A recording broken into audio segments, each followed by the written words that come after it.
Sometimes winning doesn't feel like winning at all. Gryffindor beats Slytherin, Harry catches the snitch, and somehow the day ends with Ron devastated and Harry, Fred, and George banned from Quidditch for life. Then Hagrid finally comes home looking like he wrestled an entire mountain, and before he can even explain what happened, Dolores Umbridge is standing at his door. Chapters 19 and 20 of Harry Potter and the Order of the Phoenix give us victory, a homecoming, and almost no relief whatsoever. Welcome back to Magic Muggle, a Harry Potter after show. This is Eric Sequeira, your host, aka Mr. Honest, your resident Ravenclaw, broadcasting to you from the highest tower in Hogwarts. Today, we're continuing Harry Potter and the Order of the Phoenix with Chapter 19, The Lion and the Serpent, and Chapter 20, Hagrid's Tale. These chapters pair together perfectly because 19 ends by finally giving Harry, Ron, and Hermione one piece of good news. Hagrid is back. And then Chapter 20 immediately makes that good news very, very complicated. So, let's get into Chapter 19, The Lion and the Serpent. The chapter begins with Harry carrying the secret of Dumbledore's army around like a glowing talisman inside his chest.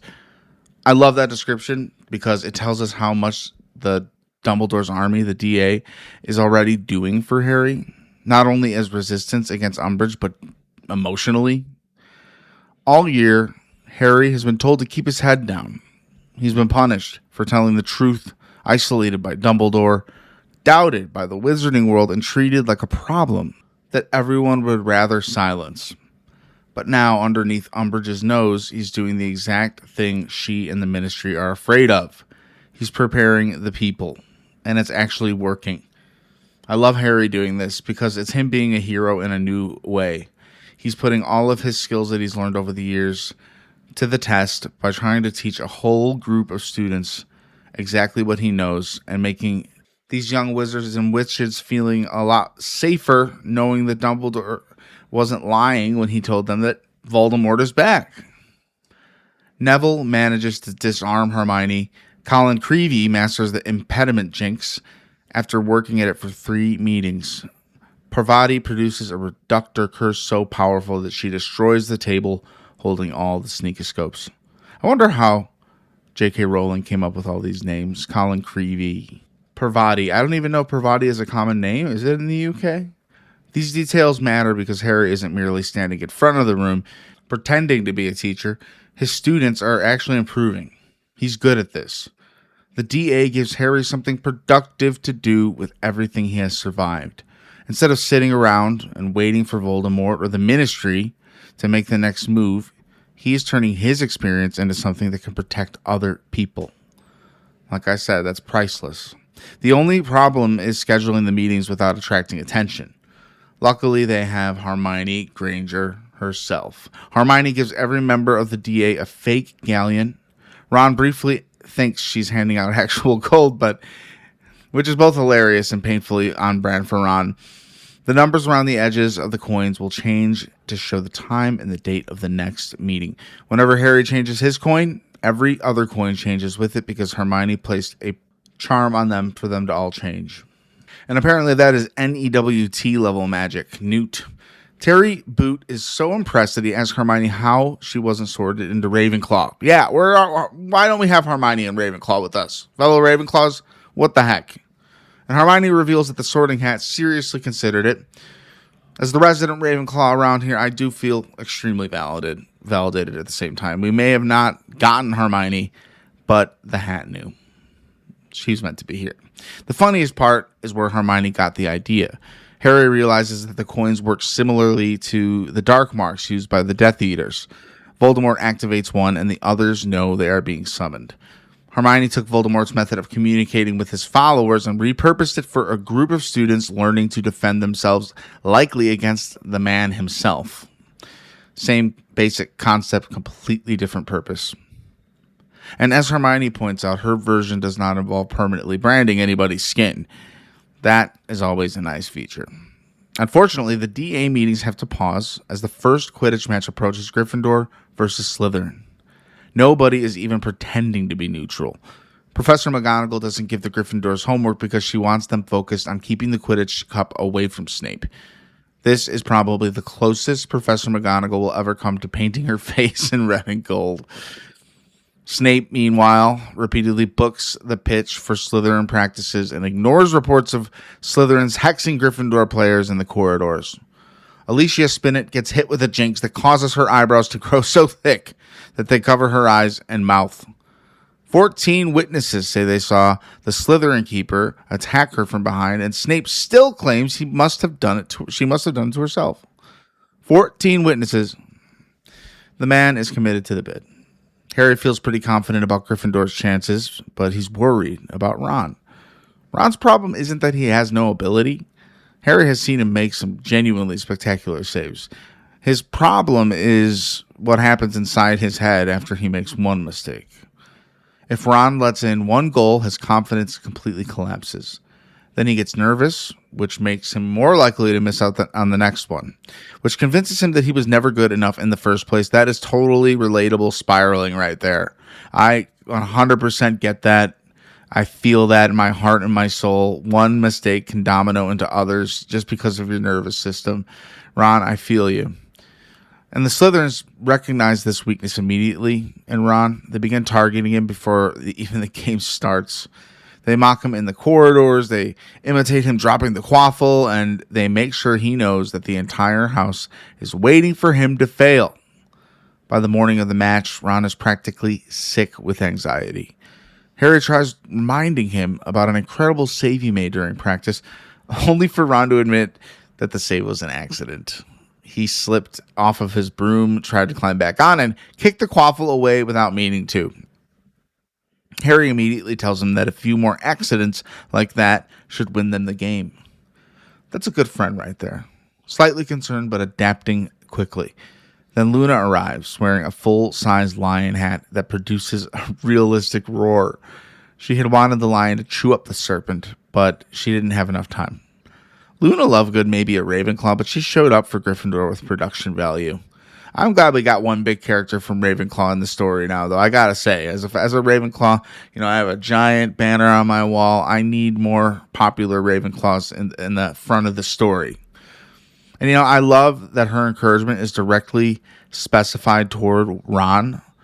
While almost everybody else is adding to the pressure surrounding him, Luna simply tells him good luck. Hermione also kisses Ron on the cheek, which briefly causes his entire brain to reboot. But once they reach the pitch, the Slytherins unveil their real plan. They have badges, lyrics, and an entire song prepared. Weasley is our king. This isn't ordinary Quidditch trash talk. Malfoy has designed a coordinated campaign around Ron's deepest insecurity. The Slytherins aren't trying to distract the whole Gryffindor team. They're trying to make one player believe that everyone in the stadium is watching him fail. And it works. Ron lets in the first goal, and then another, and then two more. Every mistake makes the song louder, and every time the song gets louder, Ron becomes more frightened of making another mistake. Even Harry becomes so distracted by what's happening that he temporarily stops searching for the snitch. He's just hovering there, watching Ron and feeling this humiliation with him. Eventually, Harry spots the snitch near the ground. He and Malfoy dive for it together, but Harry gets there first. His fingers close around the snitch. Gryffindor wins the match, and for about 2 seconds, it feels like everything's going to be okay. Then Crabbe hits Harry in the back with a bludger after the match is already over. Harry falls off his broom, but luckily he was only a few feet above the ground. And that should have been the end of it. Gryffindor won. Crabbe committed an obvious foul after the whistle. Madam Hooch is dealing with him. But Malfoy cannot accept losing. He starts mocking Ron again. Then he insults the Weasleys' mother, their father, and their home, infuriating readers and characters alike. When that still isn't enough, he brings up Harry's mother. And Harry and George, they lose control. At one point, I just relate to, I would lose my control pretty much too. But you start talking about family like that, someone's family, insulting them, that's so personal. It almost can just spark an immediate reaction, which is kind of what they're hoping for. So they fell into the trap. They charge Malfoy and start attacking him with their fists. Fred tries to even join them, but Angelina, Alicia, and Katie manage to hold him back. What Harry and George do is wrong. We can understand exactly why they snap without pretending that beating Malfoy on the grounds is acceptable. And Professor McGonagall understands that distinction too. She's furious with them. She gives Harry and George a week of detention, which is completely reasonable punishment for what they did, especially after what Malfoy was saying. Then our favorite character of this book, Umbridge, arrives. Of course she does. Umbridge announces educational degree number 25, giving the Hogwarts High Inquisitor supreme authority over every punishment, sanction, and removal of student privileges, even if another teacher has already decided the punishment. And Umbridge makes it clear that she pushed for this decree after McGonagall overruled her and allowed Gryffindor team to reform. Wow. This isn't a rule created to make Hogwarts safer. It's a rule written around the outcome Umbridge already wanted. She bans Harry and George from playing Quidditch for life. Then she also bans Fred, even though Fred was restrained and never actually attacked Malfoy. She orders all 3 broomsticks confiscated and placed in her office. What a meanie. I want to say other things, but I won't say them. I will hold my tongue. Meanwhile, Crabbe attacked Harry with a bludger after the match was over and receives lines. That contrast tells us everything. Umbridge doesn't care about equal punishment. She sees an opportunity to hurt students associated with Dumbledore and Gryffindor, and she takes it. The lion wins the match, but the serpent wins the aftermath. I wonder what she was sorted in, and if Umbridge was sorted somewhere. If they said that in anywhere, I might have missed it. Maybe they'll reveal it later, but I'm curious. She must have attended Hogwarts herself, right? Later that evening, nobody in Gryffindor common room even feels like celebrating. The team has lost its seeker and both beaters. Harry sits there watching the snitch he caught fly around the room, a symbol of victory that no longer feels like one. Ron has disappeared, and when he finally returns, he's still wearing his Quidditch robes. He has been walking around outside alone in the snow, blaming himself for everything that happened. Ron tells Harry and Hermione that he plans to resign from the team. Harry tells him that if he resigns, Gryffindor will only have 3 players left, and then he explains that Fred, him, and George have been banned. That only makes Ron blame himself more. Man, Ron, I get the spiral, though. It makes me want to say, why are you so upset with yourself? I get it. When you take accountability for every single poor thing that happens, it just sits on your back. Sometimes it's just like, it's no one's at fault, but like there are some people who just take the blame and put it on their back, and Ron is one of those people, even though he shouldn't be feeling that way. Harry finally snaps and tells him to stop acting like every bad thing that happened was his fault. Because Ron didn't make Harry punch Malfoy. Ron didn't create Umbridge's decree. Ron didn't ban anybody from the team. Ron had a bad game. That is all. But when you already believe you're a failure, one bad game can feel like proof of everything you were afraid of being true. Ron says this is the worst he has ever felt in his life. Harry tells him to join the club, and then Hermione turns around with a smile and finally gives them something good. Hagrid is back.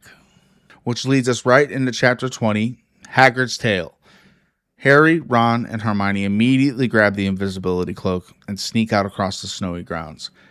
They see light glowing from Hagrid's windows and smoke rising from his chimney. After everything that's happened, this should feel like arriving somewhere safe. Then Hagrid's door opens and Hermione screams because Hagrid's hair is covered in dried blood, one eye is swollen nearly shut, his face and hands are cut, and he appears to have broken ribs, and several of his teeth are missing. Jeez. Naturally, Hagrid insists that this is nothing. Ron tells him that he has a pound of mince instead of a face, while Hermione begs him to visit Madame Pomfrey. Instead, Hagrid produces a massive slab of raw dragon meat and presses it against his swollen eye. That might be the most Hagrid form of medical treatment imaginable. The 3 of them immediately suspect that his injuries have something to do with giants. Hagrid tries to deny knowing anything about giants, but he is possibly the worst liar at Hogwarts, and that is saying something. Because we just watched Ron pretend he was emotionally prepared for a Quidditch match. Eventually, Hagrid tries to tell them what happened. He and Madame Maxime left shortly after the previous school year ended. Dumbledore had sent them to locate the remaining giants and try to convince them not to join Voldemort. The journey took about a month because the Ministry was watching Dumbledore and everyone connected to him. Hagrid and Madame Maxime couldn't simply use a port key and disappear. They had to pretend that they were doing like a holiday together and traveling to Beauxbatons until they managed to lose the Ministry official following them around Dijon. After that, the journey was apparently fairly smooth. They only encountered a few violent trolls near the Polish border and a disagreement with a vampire in a pub in Minsk. That's Hagrid's definition of smooth traveling. Eventually, they reach the mountains and find the giants in a valley. There are only 70 or 80 of them left. Hagrid explains that giants once lived in separate tribes across the world. Wizards killed some of them and forced the survivors into hiding. Eventually, the remaining giants were crowded together for protection, even though they were never meant to live in one enormous group. The book isn't pretending that giants are harmless. We see how violent they can be. But it also refuses to treat them as mindless monsters without history. The wizarding world helped create this situation. Wizards pushed them away, forced rivals into tribes in the same isolated spaces, and then used violence that followed as further proof that giants could never coexist with anyone else. Dumbledore understands that history, and that's why his first move isn't to threaten or control them. It is to show respect.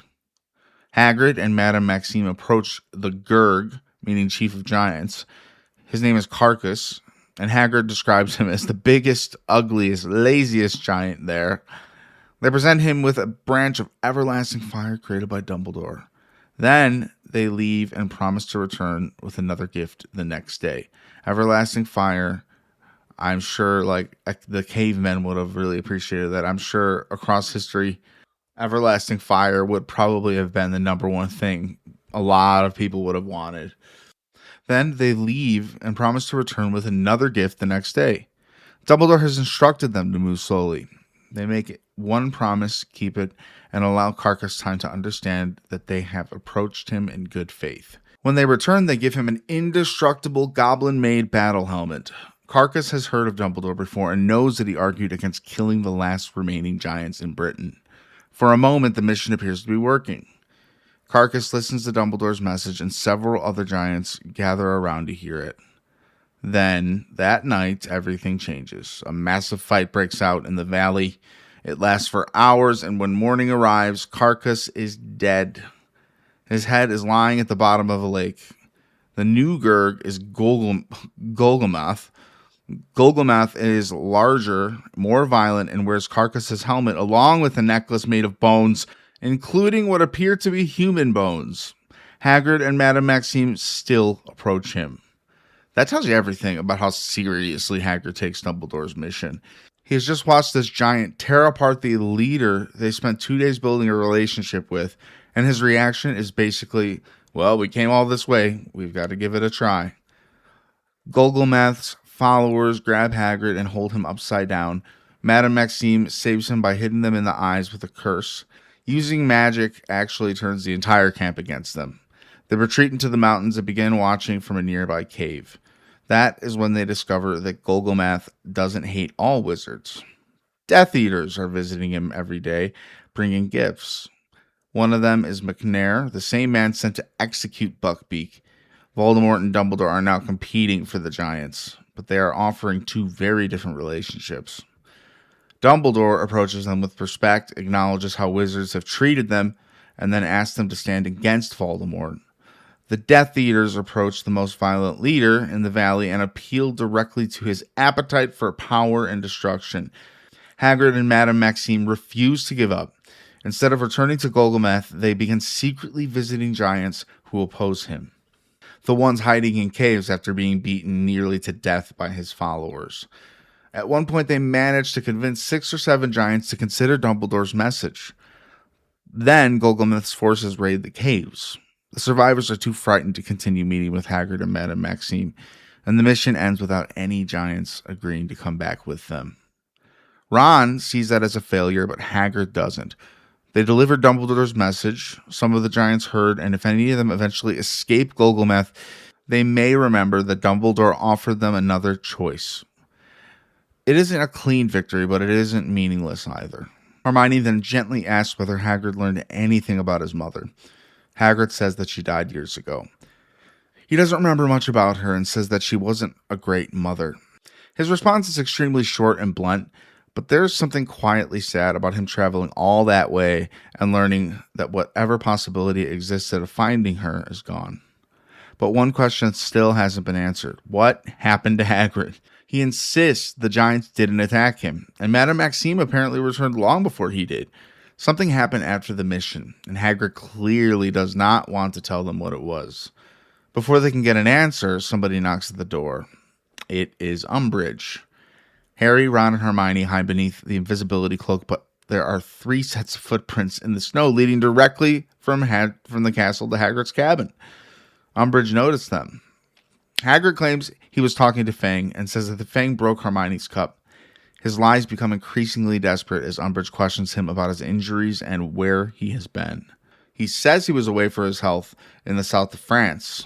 He has no tan because he has sensitive skin. The interrogation would almost be funny if the danger underneath it weren't so obvious.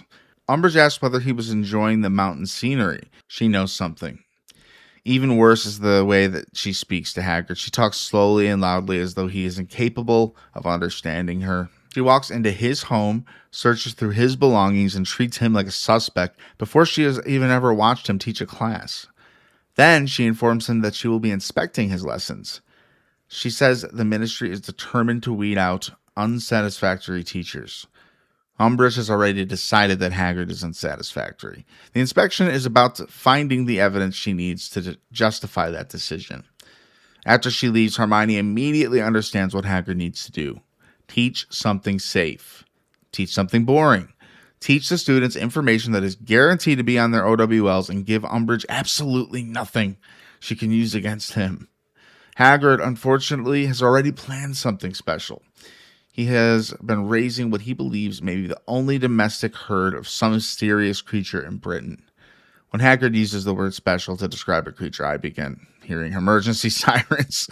I love Hagrid, but Hermione is completely right here. His biggest weakness as a teacher is that he cannot judge danger from the perspective of an ordinary human being. Creatures that seem perfectly manageable to Hagrid can send everybody else directly to the hospital wing. Normally, that makes for a chaotic care of magical creatures lesson, but with Umbridge watching, it can cost Hagrid his job. Hermione begs him to reconsider, but Hagrid doesn't understand how much danger he's in. The chapter ends with Hermione walking back toward the castle, erasing their footprints behind them, and declaring that she will plan Hagrid's lessons herself, if necessary. She may not care if Umbridge throws out Trelawney, but Umbridge is not taking Hagrid. And honestly, I respect the honesty. Now, these chapters work so well together because both of them give our characters something they desperately wanted, but refuse to let the happiness remain uncomplicated. Gryffindor wins, but Fred, Harry, and George lose Quidditch. Hagrid returns, but he comes home injured, carrying a secret, and immediately lands on Umbridge's list. Dumbledore's message reaches some of the giants, but fear and violence prevent any of them from openly joining him. The DA is growing. Gryffindor still won the match. Hagrid is home. The mission wasn't entirely wasted. The hope is still there. It just has to survive underneath everything Umbridge and the Ministry are doing to crush it. And Umbridge is becoming more dangerous because she doesn't merely punish people. She studies their weaknesses and waits for an opportunity to use those weaknesses against them. Harry's anger, Ron's self-doubt, Hagrid's inability to recognize danger. She finds the cracks and pushes on them. But these chapters also keep showing us people who refuse to leave one another behind. Harry tries to protect Ron. Hermione tries to protect Hagrid. Madame Maxime refuses to abandon Hagrid in the mountains.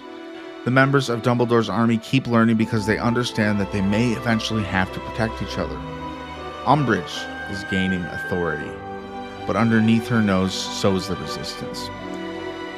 Thank you so much for listening to another episode of Magic Muggle, a Harry Potter after show.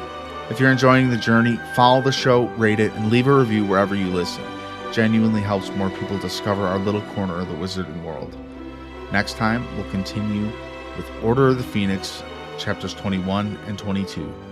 Until then, wands down, hearts full.